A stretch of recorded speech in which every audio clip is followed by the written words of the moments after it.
আসসালামু আলাইকুম প্রিয় কৃষক ভাই বোন বন্ধুগণ, নতুন আরেকটি ভিডিওতে আপনাদেরকে স্বাগত। আজকে আমি আসছি ত্রিশাল পৌরসভার শাকিল ভাইদের কৃষি জমিতে। এখানে আপনারা দেখতে পারতেছেন যে এটা হচ্ছে মূলত একটি লাউয়ের জমি। এই লাউয়ের জমিতে 87টি থল করা হয়েছে। কিছুদিন পূর্বে শাকিল ভাই তার পিতা সহ আমার কাছে যায় কিছু পরামর্শের জন্য। আমি তাদেরকে কিউ ফেরোমন ফাঁদ স্থাপনের জন্য পরামর্শ দিই এবং সেটা দেখার জন্যই আমি আজকে আসছি যে কীভাবে তারা স্থাপন করেছে। মূলত আজকে আমি আলোচনা করব কিউ ফেরোমন কীভাবে কাজ করে এবং তার দেখাবো কিভাবে স্থাপন করতে হয়। আর তাছাড়া দুইটার যে প্রকারভেদ আছে, নতুন যে কিউ ফেরোমনটা বের হয়েছে যেটা পানি ছাড়াই চলে, সেটা স্থাপন পদ্ধতি আপনাদেরকে দেখাবো।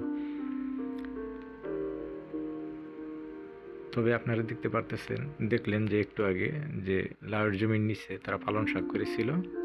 এটা একটা সুন্দর একটা পদ্ধতি ছিল। আর এই যে এখন যেটা দেখতেছেন এটা হচ্ছে ইস্পাহানি কোম্পানির নতুন একটি জার, যেটাতে পানি দিতে হয় না।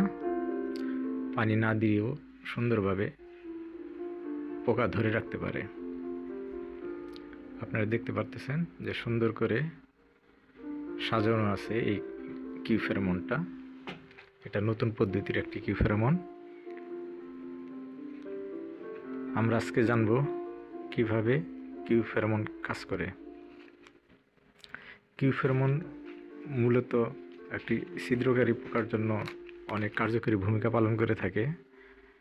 কিউ ফেরোমন লাউ, মিষ্টি কুমড়া, চাল কুমড়া, শসা, ক্ষীরা, ঝিঙা, করলা, কাঁকরোল, চিচিঙ্গা, উচ্ছে, দুন্দুল, তরমুজ, বাঙ্গি এই জাতীয় ফসলের জন্য অধিকতর কাজ করে থাকে।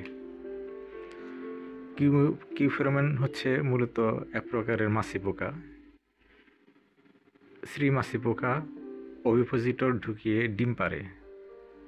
ডিম পাড়ার স্থান থেকে পানির মতো স্বচ্ছ তরল পদার্থ বেরিয়ে আসে।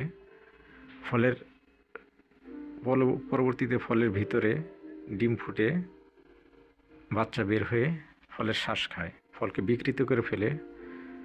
ফল অনেক সময় হলুদ হয়ে যায় এবং ঝরে পড়ে।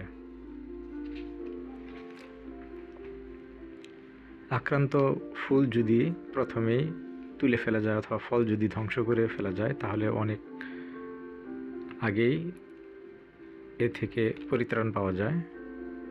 আমাদের বুঝতে হবে কিউ ফেরোমন ফুল যখন প্রথম আসবে, প্রথম ফুল আসার সাথে সাথে এগুলো স্থাপন করতে হবে। আপনারা দেখতে পারতেছেন যে কিভাবে এই নতুন পদ্ধতির কিউ ফেরোমনটা স্থাপন করা হচ্ছে। কিউ ফেরোমনের প্যাকেট আপনারা দেখতে পারতেছেন, যেটা হচ্ছে ইস্পাহানি কোম্পানির। আপনারা অন্যান্য ভালো কোম্পানিরও দিতে পারেন, কিন্তু আমার দেখা মতে ইস্পাহানির এই কিউ ফেরোমনটা অনেক ভালো কাজ করে থাকে। প্রতি 10% 3টি কিউ ফেরোমন স্থাপন করলেই চলে, অথবা 3% একটি যদি আপনারা স্থাপন করেন তাহলেও চলবে। অনেক সময় আমরা কিউ ফেরোমন ছাড়াও সবসিন বা সাইপারমেথ্রিন গ্রুপের কীটনাশক আমরা ব্যবহার করে থাকি।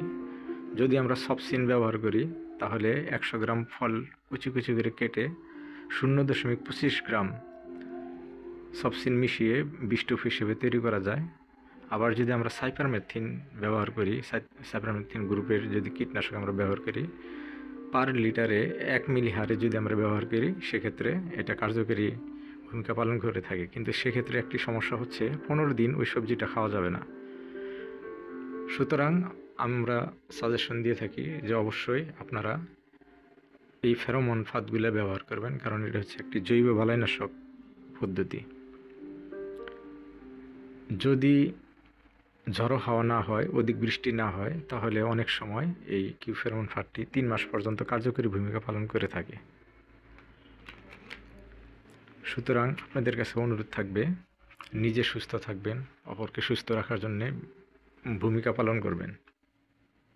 কেননা এই কিউ ফেরোমন যদি ব্যবহার করেন তাহলে বিষক্রিয়া হওয়ার সম্ভাবনা নাই বললেই চলে।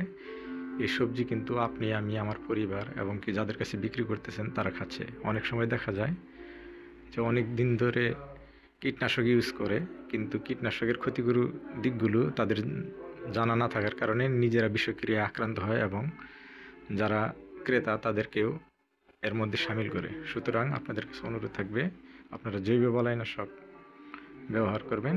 আর দেখতেছেন যে এইটা অনেক সুন্দর করে অলরেডি স্থাপন করা হয়ে গেছে। আর আগে যে কিউ ফেরোমনগুলো আমরা ব্যবহার করতাম সেগুলোতে পানি দেওয়ার প্রয়োজন ছিল, শ্যাম্পু মিশ্রিত পানি বা সাবান মিশ্রিত পানি। এগুলাতে সেটা দেওয়ার দরকার হয় না, কারণ ওটা 7 দিন পর পর পরিবর্তন করতে হতো। আর এইটাতে যেহেতু পানি দেওয়ার কোনো প্রয়োজনই পড়ে না, সুতরাং এটা সুন্দরভাবে হ্যাজার্ড ফ্রি আর কি ঝামেলামুক্তভাবে আপনারা এটা ব্যবহার করতে পারবেন। সুতরাং আপনারা অবশ্যই চেষ্টা করবেন নতুন নতুন প্রযুক্তি যেগুলো আসে সেগুলোর সাথে সম্পৃক্ত হওয়ার জন্য, কেননা প্রযুক্তি আসেই মানুষের কল্যাণের জন্য। যেহেতু প্রাথমিক অবস্থায় কি ফেরোমনগুলো যখন আসছিল তখন ঝাড়ের পদ্ধতি তেমন ভালো ছিল না, কিন্তু এখন এই ঝাড় পদ্ধতিটা অনেক ঝামেলামুক্ত। সুতরাং আপনাদের কাছে অনুরোধ থাকবে আপনারা এই ঝামেলামুক্ত পদ্ধতিগুলো অনুসরণ করবেন এবং সংশ্লিষ্ট কৃষি উপসহকারী কৃষি কর্মকর্তার সাথে যোগাযোগ করে ভিন্ন ভিন্ন সমস্যার জন্য সমাধানের পথ যাচাই বাছাই করে তাদের কাছ থেকে জেনে নেবেন। ভালো থাকবেন। আবার নতুন আরেকটি ভিডিওতে দেখা হবে। সেই পর্যন্ত সুস্থ থাকবেন। আল্লাহ হাফেজ।